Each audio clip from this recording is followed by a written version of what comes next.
love this, and I also love. And then the gas is at like so. Can't even keep it straight. Right.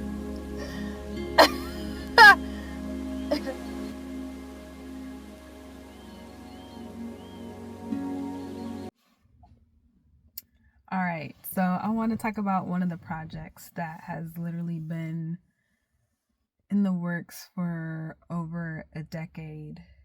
And when I say in the works, from the time I got the idea to the time where I actually started seeing some traction, had been about a 10-year time period in this particular project. And I was just reminded of it the other day when I went to the county building for some information, right? Wanted to find out about another project in regards to like permits that I need and things like that. So I was reminded and wanted to talk about this. So backstory on the sports complex, right? I grew up running track in Las Vegas. Okay. I started back in 4th grade, and at that time, 4th to 5th grade, there weren't many hurdlers in my age group. Well, there really weren't any. Now I think about it, I literally went to a track meet, and my coach had to run with me in Vegas as like competition, just so that I would have competition because there weren't any hurdlers when I was in that age group, right? That's just to give you a backdrop of how track is in Vegas. It really wasn't that big compared to how it is on the East Coast. And the only reason why I know that is because I moved to the East Coast and high school, moved to the East Coast, and track was a powerhouse sport. Specifically in Maryland, I ended up going to a powerhouse dynasty of a high school when it came to track. Eleanor Roosevelt, shout out to them. And not knowingly, right? I didn't know. I just ended up there. But I went from being like pretty much the only person, with the exception of maybe 2 or 3 people on my high school team in Vegas, really dedicated to the sport, to being around a bunch of people who were just like me in track in Maryland, right? Okay, so that's kind of the backstory. With that, being a track athlete in Maryland, we had access to facilities, right? We had the best of the best. At our specific school, we would wake up at 5 or a little bit before then. Either we had to get to the venue at 5 or we woke up at 5 and got to the venue first thing in the morning. God, it's been so long. But we would go to the indoor track and we would work out a couple days a week. Like we had access to this indoor track that ended up being the same track that the indoor national championships were held. So this is like state of the art, right? Saying all this to say, that was in the back of my mind growing up, having access to these type of facilities. I'm like, man, this is something that Vegas needs, right? So fast forward, I ended up going to college, graduated from college, moved back to Vegas, and I'm like, and this is 2010, right? I'm like, we need some like track facilities out here, like the sports complex, right? So I researched how they built the sports complex, right? They had donors, the Redskins at the time, they're called the Redskins, gave some money, stuff like that, right? Did a little bit of research that I did. Again, this is 2010, right? So I'm looking around Vegas. I'm looking at plots of land to see where this structure can go up. Don't see anything. So leave it alone, right? Fast forward to the pandemic, 2020. They shut down these 2 casinos out here in North Las Vegas. And maybe about a year or so later, they go up for sale. And that's when I knew. I was like, oh, this land is for this sports complex, right? And that's where it begins. Okay. So I'm like, okay, how do I find out who the owners are of this sports complex? So I'm Googling who owns this place. Long story short, I couldn't find it, right? So then I was like, well, maybe I need to partner with the city of North Las Vegas, and maybe I'll just pitch my idea, whatever. So I put together this proposal for the sports complex. I mean, everything from the sports that will be held, the classes that we can have after school, faith-based classes, just I put together this thing along with my story and why I'm so dedicated to this idea and how it would be great for the community in Las Vegas. And so the day, so I find out I need to meet with the commissioner, right? So I try to schedule an appointment with the commissioner. They're like, oh, you need to meet with the assistant commissioner for North Las Vegas, this specific part of Vegas. So the day that I'm scheduled to meet with him, I do another Google search to see who owns the land, and I finally found the realtor representing this land, right? And so I put in an inquiry, right? And the guy answers, and I'm like, hey, I have this idea for a sports complex. Who owns it? How much is it? Blah, blah, blah, blah, blah. Because by that time, within my research, I also found an investor. I found an article, and I'll try and add that to this too, that invested in those types of sports complexes or whatever. And I was like, oh my God, this is perfect. So, and I kept it filed, right? I'm like, okay, so whenever the time comes, this is the investor, we can do this, we can do, I had it all set up, right?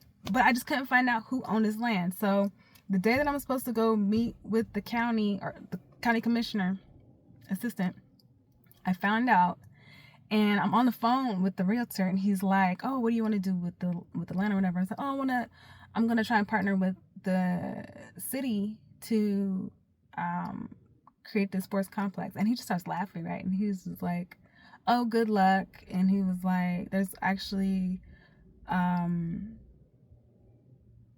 he said there's a contract, or like there was something, like someone had either put in a bid or something, but he was like, it is under contract, but you could try it. Like the way that he was like, yeah, right, good luck. I just knew by the way he kind of just like brushed me off. I was like, I knew that was an enemy. And I was like, oh, this is my land. This is it, right? And not for me, it's for my community. So I'm like, okay, cool. So I go to the county commissioner's office, meet with the assistant. I go over my proposal. He was like, yeah, that's cool. He's like, we do have other like little sports complexes in the area. And I'm like, yeah, but this is not this. Like, this is not this. This is like state of the art, like to the point where with Vegas becoming a sports capital of the world, this could potentially be a birthing place of where we can eventually hold an Olympics, especially when it comes to indoor track. I'm gonna try and keep this as short as possible. Other than the indoor track in Oregon that they just recently built, and one that they built in New Mexico just a few years ago, there has not been an indoor track on the West Coast. Meaning, anytime anyone had any federation had a national event, it was either in New York Armory or the Sports and Learning Complex in Maryland or at the indoor track in Arkansas. Nothing has ever been on the West Coast, at least when I was growing up, for like decades, okay? Or forever, really.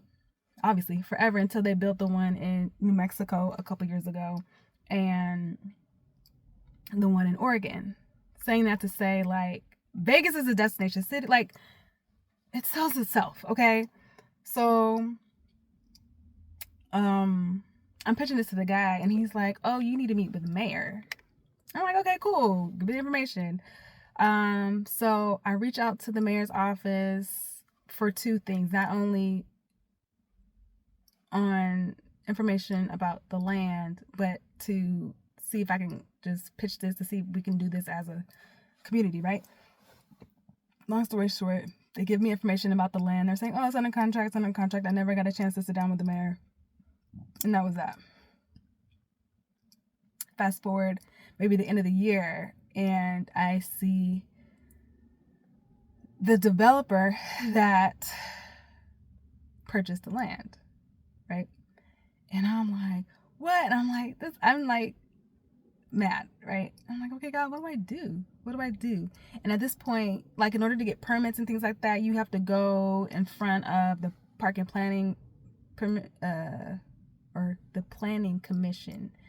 And this is where the community can come out and say yay or nay. Like, no, we don't want this in our neighborhood. Yes, we do, whatever. So I realized they were having like these public meetings, and I was like, oh, I can go to that. And God was just like, you have not been this way before.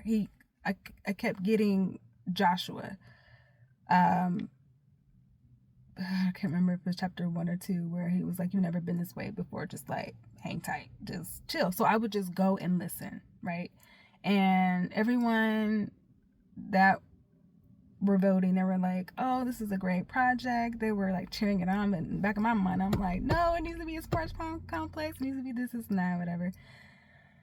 I had the opportunity to like say, pitch my idea and everything, but God was like, no, don't do it. So I didn't do it. Okay, so I finally, so like months later, I'm in LA at this point. I'm living in LA, and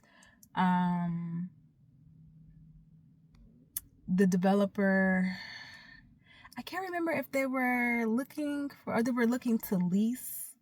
I can't remember what it was I read in the paper about this developer. And I was like, oh my God, I gotta be with them and pitch this, right? And so I schedule, like, I read the article, I scheduled the appointment with the developer. I mean, I sent him an email and he responded right back. And I was like, because I was like, I even know how it can be funded, blah, blah, blah, blah. And so he responded right back. And then I asked God afterwards, and I was like, oh, wait, was I supposed to do that? And he was just like, no. He's like, I didn't tell you to do that. And so I canceled the appointment. I was like, oh my God, he's going to think I'm unprofessional. And canceled the appointment, but I set it up for later on in the week or the next week or something. Long story short, before I met with him again, I reached out to one of the founders of this complex in New York, because I wanted more information, right? So I reached out to Sports Complex, asked them for information. I reached out to the New York Armory information. These are the two facilities that inspired this sports complex idea that I had for Vegas. And so I got information from her, even though she was tight-lipped about some things in regards to like sponsors and stuff like that. She wouldn't tell me everything, but she gave me enough information, right, that I needed to know. You know, I was doing the work. And so met with the developer, mind you, like right before, maybe about an hour before, I thought I heard the Holy Spirit say, go drive around the land. And this was 45 minutes away. And I was like, I'm not going to make it because it's 45 minutes there and back. And then the Zoom meeting is in an hour. I'm like, and then I was like, is it me saying that or is the Holy Spirit saying that? I was like, nah. And so I didn't do it. Okay. I did not do it. I didn't drive around the land that day, even though I've done it many times. 7 times 7. Not 7 times 7, but at least 7 times. I prayed over the land, driven over the land, got yelled at by some guys who were, I don't know, acting as security. It's been an interesting couple years in regards to this land. But I'm pretty sure, after the fact, of course, I was like, dang, I probably should have driven around on that, even though I would have been late or could have been late for the Zoom meeting. Needless to say, I didn't do it. I had the meeting with the guy. He was intrigued. He wanted to know more about the square footage of the sports complex I was referencing. And then followed up with him, told him who could fund the thing, right? Followed up with him and said, I'm going to try to get plans drawn out. You know, I sought out an architect, found an architect, asked them if, and the advice the woman from the sports complex in New York gave me was, you know, find people to help you, but see if they can like wait until after the project's done for them to get paid, so that, you know, you can move forward and, you know, just go that way. Well, I tried to do that with the architect. I was like, hey, there's potential here for this guy to potentially like hire you for other projects if you just help me with this. I've got this idea. And at first he was like, yeah, I'll do it for free, like upfront type thing. Like, yeah, I'm gonna charge you upfront. Like at first he was like, we'll do that. And then as time came on, it was just like, well, how long do you think it'll be? And then it was just like, that met with unbelief, kind of just ended up in nothing happening, and on my part at least, because when I went back to the developer maybe a couple weeks later, he's like, yeah, we've already moved on. He's like, yeah, we've already moved on. And I read in the paper where they had secured funds. So I'm like, I wonder if they secured funds from the person that I suggested. But who knows? It's neither here nor there. So that was a year and 10 months ago. Okay. Since then, I've seen that they have moved forward, finalized plans, moved forward, yet haven't broken ground yet. They were supposed to break ground a year ago, I think, a little over a year ago, back last summer, I think, and then it was supposed to be this summer. Reached out to the developer, no response. I've reached out to him a couple times actually, no response. So it's just like, okay, either I dropped the ball, I'm